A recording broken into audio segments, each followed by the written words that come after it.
day, everyone. It is May 1st. It's really a beautiful day out. We don't have any wind today. I can hear some birds in the background, so it feels very celebratory and a lovely way to spend a Sunday in the garden, which I'm going to do a little bit later with you guys. We're going to do our first YouTube Live, Ask LV. We're going to do our first YouTube Live actually after we shoot this one. So Stuart, will this one maybe be up a little bit later this evening? After the YouTube Live. But today it's all about the potager, my Boxwood hedge, because I'm going to show you one of my greatest gardening risks I have ever taken and how it is progressing. But as we head that way, I really want everyone to appreciate how beautiful this all looks. My climbing old blush rose, it may not be nearly as large as it has been in the past, but the fact that it is so healthy, that it is alive, and I don't even see any signs of black spot on it, so I'm absolutely thrilled. And these guys, these poppies that I have showed you, here is a little update. Look at how tall they're getting. And look that they're starting to send up some buds. That's hard for me to say, send up some beautiful buds. So when these are, I'm not sure how it will work out with these mostly being on the rim and not in the center, but you know what? That was a small gardening risk, now to my big gardening risk. So you may remember that I gave this a brutal haircut. And you can go back in some of my previous videos and see just how much I cut off.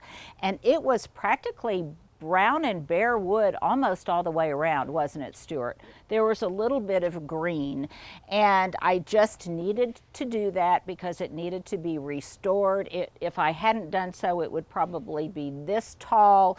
It needed to get some pockets opened inside the surface so light could penetrate down into it. And I have to say, I'm thrilled because I was a little bit skeptical myself, you all. And here's my question of the day. I want to know if you too were really nervous when I did this, and if you thought, ooh, that's not such a great idea, because I will put myself in that camp. I wasn't really sure myself, but this shows the importance of keeping a garden journal, because in 2011 we had the most brutal summer ever that I can remember. We had like 100 days over 100 degrees or some epic metric like that, where it was just the worst summer we ever had, and we were in a drought. And I actually thought at that point in time that I might lose the entire Boxwood hedge. So I went back to my garden journal, I looked back at those pictures, and it was actually in some respects worse shape than it is now at the end of that summer. And sure enough, it did recover with the help of some blessed rainfall and snowfall that we got that year, and it came back, and in the spring it was beautiful. So the center circle is practically already filled in completely, Stuart. It looks still a little bit shaggy. I am going to give it another probably 5 days to a week. My friend Roger was out here last week, who has more experience in this kind of evergreen brutality.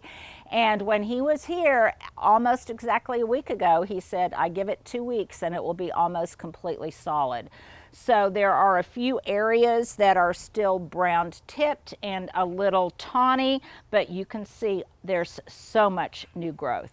And even more exciting to me is the fact that there's new growth on the tips, but in the interior, it's also starting. Look at right there, Stuart. See how much new growth is coming out inside, because now light is penetrating down inside and over here too. So I'm going to give it about another 5 days. It's supposed to rain on Monday. The temperatures are warming up. That means that the growth on all of it will accelerate. I will give it a beautiful prune, and I bet the next time you see it, it will look almost as beautiful as it did this same time last year, Stuart. Is that a comment on faith? But I think it's true, because it's almost there, I can tell. So you may ask, so what did I do to restore it? So here are my tips and some products. So number one, there are a couple, if you're concerned about boxwood blight, about the health of your boxwood in general, then I highly recommend a brand of products. There are two different ones. They're both made by a company called Top Buxus. It is an overseas company. The only place I know to get it is through Amazon, and definitely, Stuart, we've got to provide the links. There are two products that I use. One is Top Buxus, and it is a fertilizer that you apply, and I did. I applied that in late winter, and then there is also a spray that you use that helps prevent, and I don't know how much it can remedy, but helps prevent boxwood blight. And I'm not going to go into that a lot right now. I'll save that for another video. I believe it's Cylindrocadium buxicola or something, but it's been plaguing all sorts of areas, even in the United States right now. Happily, I've not seen any evidence of it here in my garden or in this part of Oklahoma to my knowledge. But I am ever cautious and ever vigilant, and I do what kind of preventive things I can to make sure that I don't get it in my garden and that it doesn't spread. So I do make sure after I trim, I put a tarp down, I pick up all of the clippings, I am feeding it with this Top Buxus, and I'm also spraying it with this Top Buxus. And let me show you how it comes. I'm out of the fertilizer right now, or I would show it to you, but then it also comes, I think actually the food and this treatment also both come in these little packages. And then you take one of these little packages and you put it in a liter bottle sprayer. And this one I love so much. We did a video for the company last year, didn't we, Stuart, on this Centurion bottle? It's battery operated, so if you have hand strength issues, or if you have arthritic hands, or if you're like me and you just like to make things easier on yourself, then I highly recommend this. Now, I don't have anything in it right now, so I can't really demonstrate, but if you listen carefully, can you hear that? Yeah, you can hear how it is battery operated. Hold it by your mic and do it. Oh yeah, okay. I'm just not spraying myself, Stuart, or you.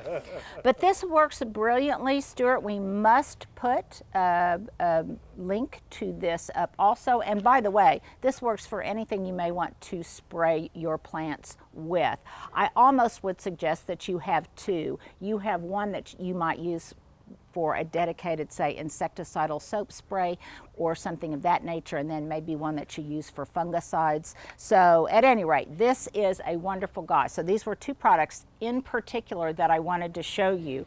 And then I just wanted to show you really just how beautifully it's coming along. And I also wanted to show you that I believe I told you last week that I was going to come in here and I was going to top dress this entire allium border with a layer of compost, which I did. I've got a few more things to plant, and I still need to prune my sunshine ligustrum. Basically, what remains now is a little bit of seed planting and lots of pruning, and I will do that after this next rain. But the alliums are starting to come out. I need to trim back this very annoying Virginia creeper that comes over the fence. And this is a funny little story that I want to share with you. I got a call last week from the people who live in the house behind me, and that house has changed hands a number of different times since we have lived here. And the gentleman behind me, the neighbor behind me, called and he said, I just wanted to give you a heads up that this is a double fence. They've got a fence on their side and I've got a fence on my side, which is not terrifically uncommon in this neighborhood. And he said he needed to replace his. And did he mind if he attacked lots of my vines and things that were growing, that were coming over from my garden? And I said, oh my gosh, first of all, I promise you, those aren't my vines. Those have been grandfathered in from so many different neighbors who lived here before us. I said the Virginia creeper, the wisteria, the trumpet vine. I said all of that was there before you moved in. It was there before the people that lived there prior, and a lot of it comes from another neighbor a couple doors down. And I said, so by all means, you have my permission to kill out on that side whatever you want to kill out. And then he asked me, well, can you identify stuff? And we have not met, so I don't think he knew that this was kind of my shtick. And I said, sure, I'll be happy to identify it, and we'll talk about ways that we can try to address it so it is not so irksome for both you and for me. So but I thought that was so gracious of him to call me first to let me know what was going to be going on. So, and sometimes these houses are close together and we don't know. If you hear a dog barking, you are not really sure, okay, which house does the dog belong to, which one have kids, which one might be an elderly neighbor who lives alone and might be startled when somebody is doing work on their property. So I thought that was very gracious of him. So I planted some other stuff back in here, but I want to show all four quadrants, Stuart, and show all this new growth that's coming out. So I give this a good another week and it will be pruned to within an inch of its life. It will look very, very elegant and very beautiful. All the dill is coming up just wonderfully. Yesterday, I was up in Enid, Oklahoma, the home of my husband's birthplace, for a book signing, and we had such a good turnout, and it was so fun to meet all of you and visit with you. And then we had some other obligations that we had last night, so then we raced home this morning. So I told Stuart, I said, I'm a little bit worn out. And when I got home, because it was so terrifically windy yesterday, I had so much watering to do. Case in point, look at my poor little Miss Figgy over there that is just so thirsty. And before I even went inside, I watered all of my plants. So there's still a little bit more decluttering to go on back here. There is some more trimming to do, but I think give it another week and it will be just in time for Mother's Day on May 8th. I think it's going to be garden tour ready, and it will probably live up to my fastidious nature in the garden. And I will definitely show you that. But look at how much stuff has grown just since we were here last time. Did we even include this in the last Wednesday walkabout? Probably looked, maybe, I don't remember. Yeah, I can't remember. By the way, you guys, this is another fun thing. We talked about, yesterday we talked about gifting and thrifting and putting flowers in some of your thrifted items, and for May Day. And I've got a couple of bouquets I'm going to deliver later this afternoon. But if you don't have flowers and you prefer to grow veggies, I think for May Day, it would be fun for you guys to harvest a bunch of lettuce or greens or radishes or kale, spinach, whatever you have, and put them in a fun basket. I've got some baskets over there filled with lettuce, and I've got a bunch of it inside. Stuart, remind me to harvest some for you to take home before you leave. But if you don't have flowers, that would be equally as wonderful for May Day, to gift someone a very sweet thing, especially if you wash it for them beforehand. I think because I hate to wash greens, I think that would be a very, very nice thing to do. And then pretty soon I'll probably maybe get one more sowing, maybe, of greens out of this, and then it will be time to convert all of these quadrants to peppers, to tomatoes, to basil, to hot weather plants. I was a little bit disappointed this year because this was my dedicated quadrant. Let me show you, see if I can, there's one ready to harvest, for some of my little French breakfast radishes. And I have harvested some of them. They don't get very big. They're at their sweetest when they're tiny like this. This is one of my favorite things about spring. However, this year in this same area, all of this larkspur went to seed, and since this seemed to be where it was happy this year and not a lot of it came up in other areas, I decided to leave this here so I would make sure I have seed to scatter about in other areas of the garden to make sure that I don't lose it. But it also kind of is encroaching and taking up space from my little French breakfast radishes. So I might try to get in one more sowing of them. These are so yummy, you guys. And yes, I also like to eat the greens. They're kind of peppery. So I might mix that in with some of my salad greens for you, Stuart. There you go. And let me see. Oh, and then I planted in here, I planted some little strawberries. And I gave them a really good dose. This is another thing I wanted to show you, another tip. This is the first time I've used it, but some pure worm castings, and I'll give you a link to this too.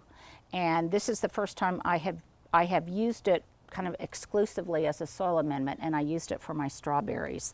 And probably the birds will get most of the strawberries, but I think it will be sweet creeping over the brick. And then I might have one last question for all of you before we depart, and that is, I had those beautiful party punch tulips from Breck's. Stuart, I might give you a picture to put in there from Breck's. They were gorgeous. I pulled them out, and now I need to plant something. I'm thinking something blooming, maybe some tiny little marigolds or something to put along the edge. It's probably going to get a little bit too hot for curly parsley, but along this edge, I maybe could have also, but it's getting a little bit too warm, planted some scallions, some onions or something. Ooh, leeks would have been fun, but I think I'm kind of past that. So give me some suggestions of what you think I should plant along this brick path. Maybe a special marigold variety that you really like, or some tiny little bloomer that will stay in probably kind of a clumped form without cascading too much over the brick. So I have accessibility and room to work. So Stuart, have I forgotten anything? This was just, I just was so proud that my boxwood is coming out, and I can really tell it's going to accelerate now that we're getting now that it's time for the mosquitoes to appear, Stuart. Yay. It's also time for all of this to really put on very fast, very vibrant, and very healthy green growth. And again, I will show this to you after it's all pruned and pretty. So thank you guys. I'm gonna head over to another location, Stuart. Let's go get ready to do some Talk Shop, not Talk Shop Live. This one is YouTube Live, Ask LV. I did Talk Shop Live for my book a while ago. So you can tell I'm a little bit winded and a little bit worn out. I told Stuart today we had been going 90 to nothing for a while. Yeah. So anyhow, let's go sit down and visit for a while. Thanks for hanging out, guys. Well, here you go. Here is my outfit of the day, starting with my new reading glasses. I love these so much, not only because they're great reading glasses, but also because they have blue light protection. And increasingly, I have found that's really important to me. I got them online. They're in 3 different styles, this black, a crystal clear, and a turquoise, I think, or a tortoise, I should say, tortoise shell look. And I like them so much, I even put them on my Mother's Day gift list, which Stuart and I will tell you how to access. We'll also put a link in the community tab to all the things I'm recommending as Mother's Day gifts. They were very inexpensive, but I really love them. They have some heft to them, and they fit well when you put them on top of your head. Let's see, my earrings are just some cheapo light metal earrings with a wooden bead. I don't remember where I got these. I've had them for so many years. My top, which I think is really, really cute. It's got kind of a Sundance vibe, Sundance catalog vibe to it. Compliments of Goodwill. I think it was all of maybe $4. My bracelets are those fun African bead bracelets from my friend Sherry that I met in Santa Fe. I just love them. And my other bracelets are just ones that I've had for a while. A wood bangle and this other chain link bracelet. My breeches are my same Eddie Bauer breeches that I've worn this week. I haven't broken out a new clean pair yet. And my trusty shoes, these may be some of my favorite shoes ever, my Forever 21 booties. So Stuart, have I forgotten anything? Okay, so there you go. There is my outfit of the day.